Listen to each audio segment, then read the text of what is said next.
A house divided against itself cannot stand. So when you're talking about house, you're talking about schools, marriages, races, religions, men and women, Republican, Democrat, churches, government, medical, criminal justice system. The house of these institutions are being destroyed. This is why the church has steeples and phallic symbols on top of them, also known as dildos, basically because they're impotent. Why are they impotent? Because a house divided against itself cannot stand, and it's powerless, in essence, impotent, and it can't help anybody. There's no gifts of the Spirit. They can't heal anybody, and they don't have the power of God. They can't access the power of God because they're contaminated, because they worship Easter and they worship Christmas. The churches of today are houses divided against themselves, and they cannot stand because they conduct idol worship. And most people don't really understand what idol worship is. But when you're celebrating Easter and Halloween and Christmas, those are idol gods. Those are pagan gods that got mixed in with the real God. And when a church recognizes those and worships those holidays, it's a house divided against itself. So, in fact, it's absolutely powerless. The only time I see any power is when one time Tim Story came to an area I lived in, and they were ripping up phone books. And people were falling down in the spirit. And, one lady might have been having a stroke.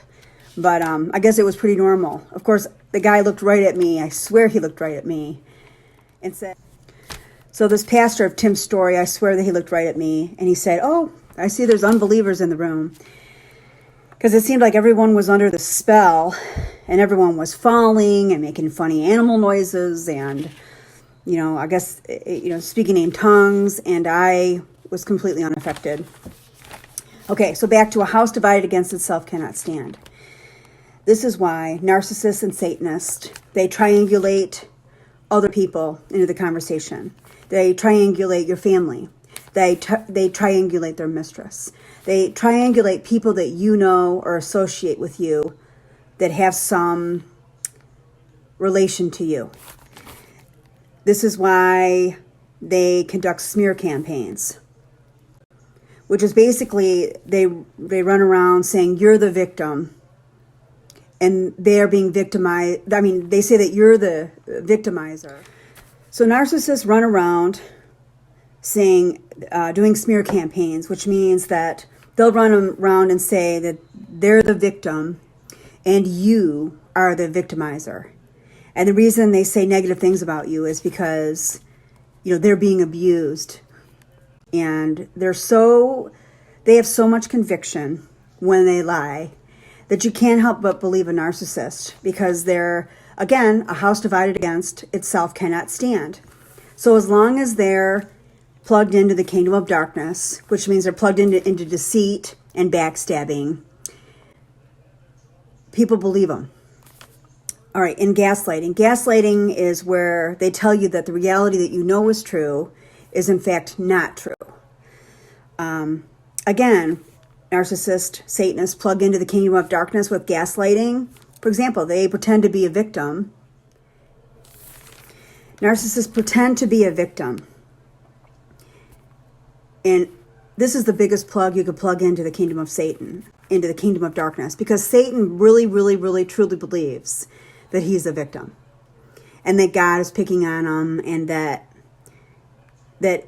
his retaliation against God's people is in fact okay because he is a victim.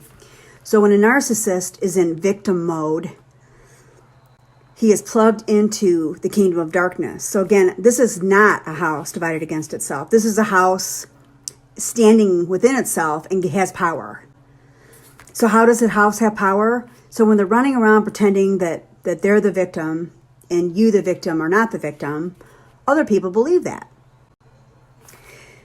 So again, then they can stab you in the back and talk bad about you and say and be malicious. And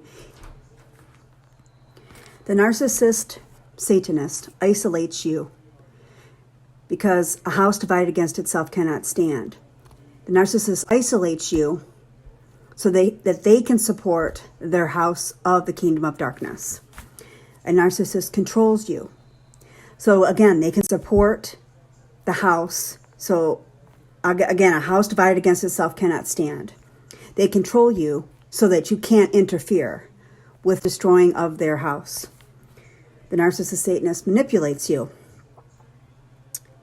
and tells you that you're not being abused.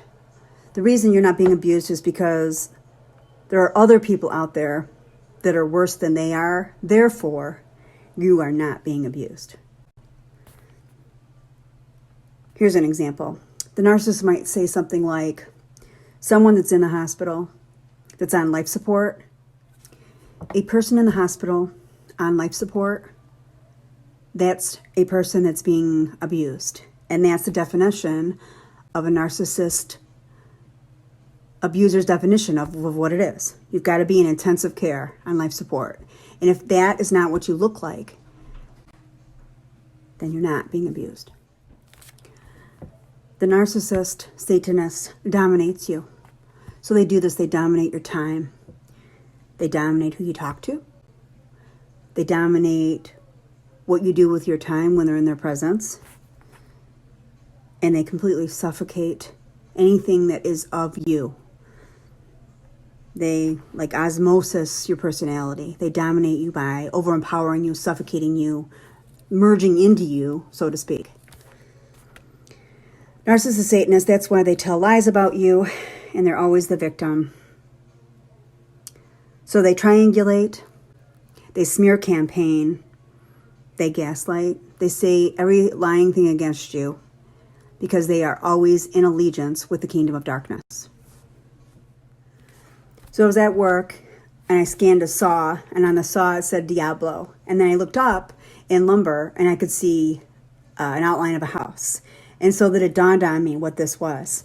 Diablo, which is the devil, will not divide his own house.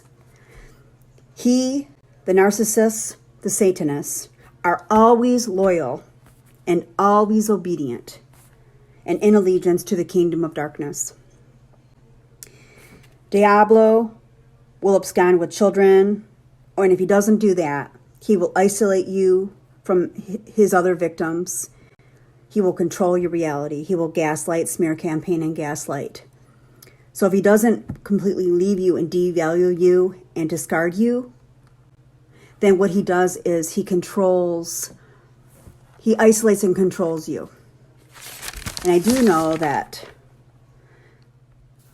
in hell, when someone goes to hell, they separate the people out.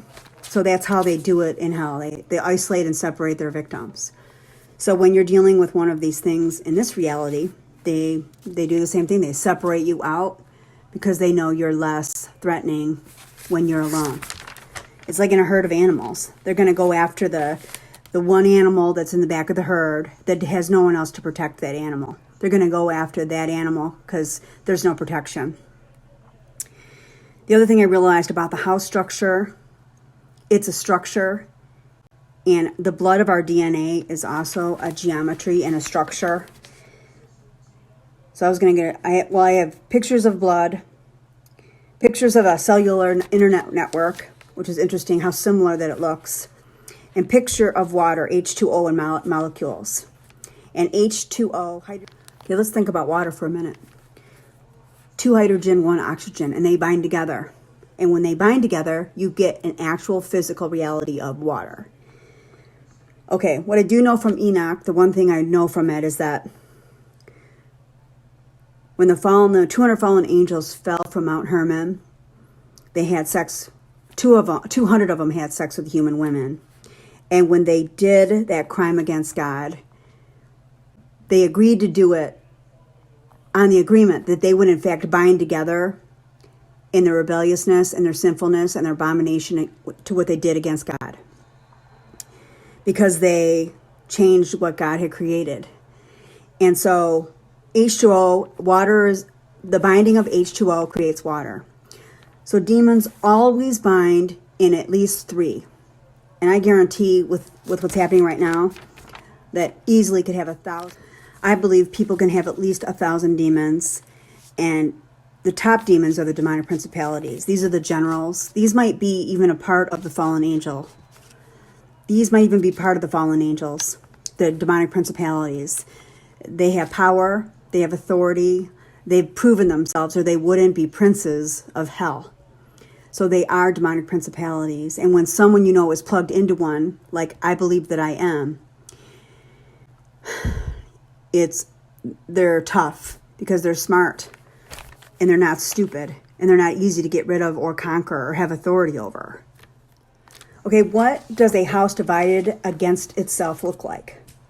Okay, captivity, slavery, loss of freedom, oppression, sorrow, negativity, hopelessness, emptiness, passionlessness, suffocation, strangulation of energy, of life energy.